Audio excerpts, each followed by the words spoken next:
بسم اللہ الرحمن الرحیم، السلام علیکم۔ میں ہوں ساجد گوندل، آپ دیکھ رہے ہیں میرا آفیشیل یوٹیوب اور فیس بک چینل۔ آج 28 جولائی ہے سال 2022۔ قومی اسمبلی میں حکمران اتحاد کے قائدین کی الوداعی تقریروں کا آغاز ہو چکا ہے۔ عمران خان نے الیکشن کی تیاری کا باقاعدہ حکم جاری کر دیا ہے۔ عدلیہ کے پر کاٹنے کے لیے عام شخصیات کی خدمات حاصل کر لی گئی ہیں۔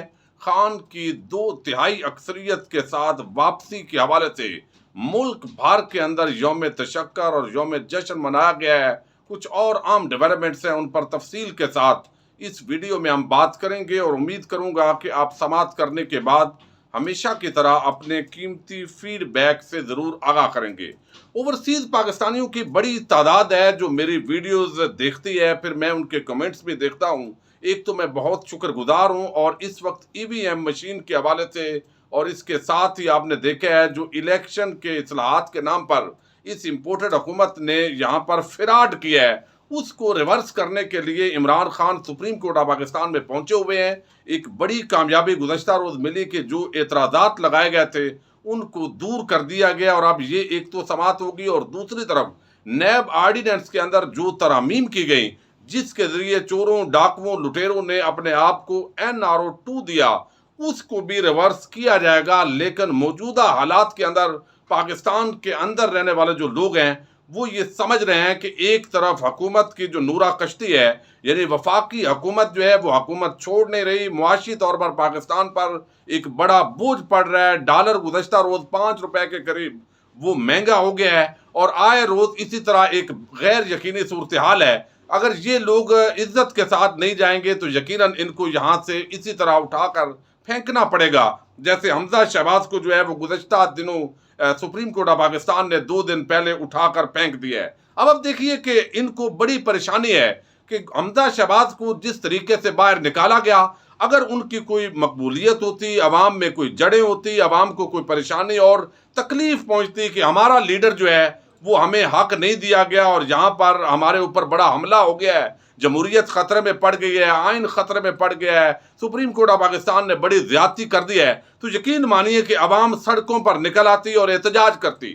ایک بندہ بھی اگر باہر نہیں نکلا تو اس کا مطلب ہے کہ عوام نے اس عدلیہ کے فیصلے کی باقاعدہ توثیق کر دی ہے، اور عوام یہ چاہتی ہے کہ اسی طرح قومی اسمبلی کے اندر جو حمزہ شہباز کے والد گرامی اس وقت زبردستی دھاندلی کے ذریعے براجمان ہیں، ان کو بھی اٹھا کر پھینکا جائے تاکہ پاکستان کے اندر فری اینڈ فیئر الیکشن ہو، بے یقینی کی کیفیت جو ہے وہ ختم ہو، اور جی ڈی پی گروتھ جو عمران خان 6% پر چھوڑ کر گیا تھا اب وہ 3.78 پر آ چکی ہے، اور مزید آگے جو معاشی اشاریے ہیں وہ گرتے جا رہے ہیں۔ اب یہاں پر دیکھیے پورے پاکستان کے اندر یوم تشکر منایا گیا ہے۔ لبرٹی چوک لاہور ہو، اسلام آباد کا F9 پارک ہو، یا کراچی ہو، یا دیگر شہروں، لوگ باہر نکلے ہیں کہ شکر ہے حمزہ شہباز سے جان چھوٹی ہے، اور لوگ ڈیمانڈ کر رہے ہیں کہ بھئی آپ بھی امپورٹڈ حکومت بانمتی کا کنبہ جو بیٹھا ہوا ہے، جو ہمیشہ اس ملک کو لوٹتے رہے، آپ بھی جان چھوڑ جاؤ تاکہ ملک جو ہے وہ ترقی کی طرف گامزن ہو۔ آپ نے تو آ کر بربادی پھیلا دی ہے۔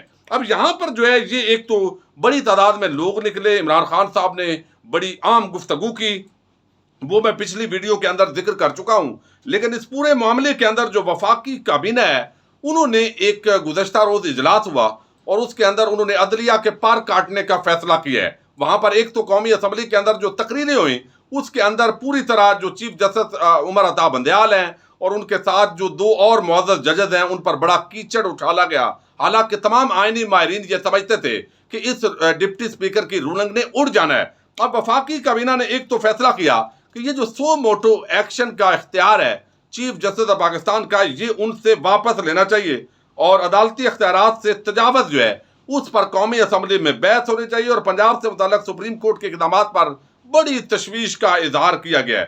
اس کے ساتھ اگر میں آپ کو بتاؤں تو بڑی عام ہماری جو بار کونسلز ہیں، بہت سارے ایسے وکلاء ہیں، سپریم کورٹ بار ایسوسیشن ہو، سندھ ہائی کورٹ ہو، یا کچھ ہائی کورٹ بار ایسوسیشنز ہیں، جیسے پنجاب اور صوبائی جو بار کونسلز ہوتی ہیں، ان کی پراکسی جو مہم ہے اس پر کئی مرتبہ ہم نے دیکھا ہے کہ پاکستان کو بڑا نقصان پہنچتا ہے۔ یعنی سیاسی طور پر نون لیگ اور زرداری سے فائدے لینے کے لیے اس طرح کا کھیل کھیلا جاتا ہے. حالانکہ اس وقت لاہور جو بار ہے اور اس کے ساتھ ہی اسلام آباد ہائی کورٹ بار ایسوسی ایشن کے جو پریزیڈنٹ ہیں شعیب شہین صاحب، وہ بھی باور کر چکے ہیں کہ وکلاء کا کام سیاسی جماعتوں کا اعلی کار بننا نہیں ہے، لیکن یہاں پر تو باقاعدہ نوکر بننے کا کام سلسلہ شروع ہو چکا ہے.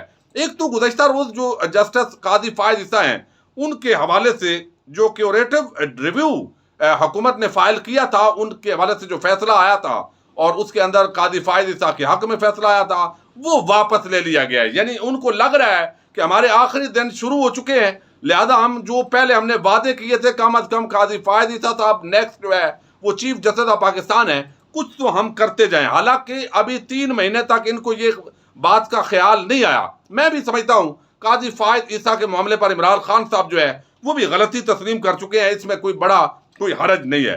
لیکن ایک مشترکہ اعلامیہ آیا جی سپریم کورٹ بار ایسوسی ایشن کی طرف سے. مختلف جو بارز ہیں انہوں نے اعلامیہ یہ بھیجا ہے کہ 5 سینئر ترین ججز کی کمیٹی سپریم کورٹ میں کیس فکس از خود نوٹس اور بینچز کا فیصلہ کرے. یعنی اکیلا چیف جسٹس کا یہ اختیار نہیں ہونا چاہیے. نظر ثانی اپیل سننے والا بینچ مرکزی کیس کے بینچ سے مختلف ہونے کے لیے رولز میں ترمیم کی جائے. یعنی جن ججز نے پہلے کیس سن لیا ہے، جو ریویو پٹیشن ہے اس کے اندر وہ ججز نہ بیٹھیں. بار کونسل کی جانب سے جونیئر ججز کی سپریم کورٹ میں تقرری کی سخت مذمت کی گئی ہے اور کہا گیا ہے کہ ججز تقرری کی آئینی شکوں میں ترمیم کی جائے اور ججز تقرری کا اختیار صرف چیف جسٹس کے پاس نہیں ہونا چاہیے. بار کونسل نے کہا ہے کہ ان کا کوئی ذاتی مفاد نہیں ہے، نہ وہ کسی ایک جماعت کے ساتھ ہے. اب احسن بون جیسا بندہ جب یہ بات کرے گا تو بہت بڑا لطیفہ بن جائے گا. اسی طرح جو جسٹس قاضی فائز عیسیٰ ہیں انہوں نے 2 دن پہلے ایک خط لکھا ہے چیف جسٹس آف پاکستان کے نام، اور وہ جو یہاں پر جوڈیشل کمیشن ہے چونکہ وہ بیرون ملک ہے، اور انہوں نے کہا ہے کہ آپ کو یہ حق نہیں پہنچتا کہ اس طرح جلد بازی کے اندر اجلاس بلائیں، چونکہ 5 جونیئر ججز جو ہیں انہوں نے سپریم کورٹ آف پاکستان کے اندر آنا ہے، اور اس وجہ سے اب یہ پوری ایک مہم جو ہے وہ عدلیہ کے خلاف چل پڑی ہے. ایک طرف بار کونسلز کی خدمات حاصل کی گئی ہیں مختلف شخصیات کی جو اس مہم کو ایکٹیو کر رہی ہیں، اور دوسری طرف جو نون لیگ ہے اور پیپلز پارٹی وہ قومی اسمبلی کے اندر اور میڈیا کے اندر اس مہم کو شروع کر چکی ہیں. لیکن اس وقت جو چیف جسٹس ہیں وہ اس موڈ میں نہیں ہے کہ ان کے خلاف توہین عدالت کی کوئی کارروائی کی جائے، کیونکہ یہ چاہتے ہی یہی ہے. دوسری طرف جو ہے وہ 2 بڑی عام تقریریں ہوئی ہیں قومی اسمبلی میں گزشتہ روز اجلاس کے اندر.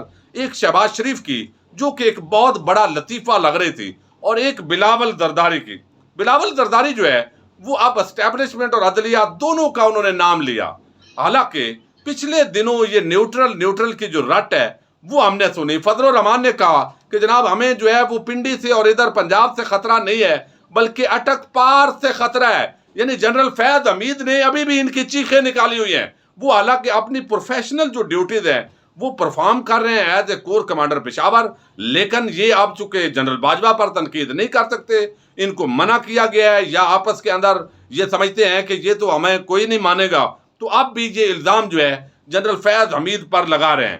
اب ایک طرف آپ دیکھیے بلاول کہتا ہے کہ اسٹیبلشمنٹ ہو یا عدلیہ، ایسا نہیں ہو سکتا ایک پاکستان میں 2 آئین ہوں. ہم سب کے لیے ایک آئین اور لاڈلے کے لیے دوسرا ایسا نہیں ہو سکتا. بھائی آپ اصل میں شکست کھا چکے ہیں. عمران خان اب سندھ جو ہے وہ وزٹ کرنے لگا ہے اور آپ کا یہاں سے بوریا بستر گول ہونے لگا ہے. اس لیے یہ بوکھلاٹ کے اندر الوداعی تقریریں قومی اسمبلی کے اندر یہ ایسی گفتگو تھی جس سے واضح اظہار ہو رہا ہے کہ یہ ان کی آخری تقریریں شروع ہو چکی ہیں. ایک آدھ سیشن کے اندر اور اسی طرح تقریریں کریں گے، اپنی کارکردگی بتائیں گے. عمران خان کی حکومت نے جو ان پر بوجھ ڈالا ہے وہ بتا رہے ہیں. اب وہ کہتے ہیں کہ ادارے کا کام آئین پاکستان کی تشریح ہے. 1973 کا آئین بنانے کے لیے ہمیں 30 سال لگے. ذوالفقار علی بھٹو اور سیاسی جماعتوں نے مل کر یہ آئین بنایا، لیکن یہ آئین جو ہے وہ سارے ادارے ملوث تھے. ہم نے 2013 میں 1973 کے آئین کو بحال کیا، ترامیم جو کی گئیں. اس کے ساتھ جو ہے انہوں نے 1-2 اور باتیں کی ہیں، اور انہوں نے کہا ہے جی کہ ادارہ دوسرے کے بارے میں فیصلہ دے رہا تھا، یعنی پارلیمنٹ کے معاملے کے اندر مداخلت ہو رہی ہے اور لاڈلے کے لیے اور کیسے ہیں. حالانکہ ایسی بات نہیں ہے، یہ بالکل کلیئر ہے. جب کوئی رائٹ پر ہے تو عدالت نے پریشر پہ آنے سے انکار کر دیا ہے. اب جو شہباز شریف ہے انہوں نے تو اپنی پوری کارکردگی بیان کی ہے، اور میں حیران ہوں. ایک طرف بلاول کہتا ہے جی پچھلے 3-4 سال کا گند جو ہے وہ کیسے ہم 3 مہینے کے اندر اٹھاتے،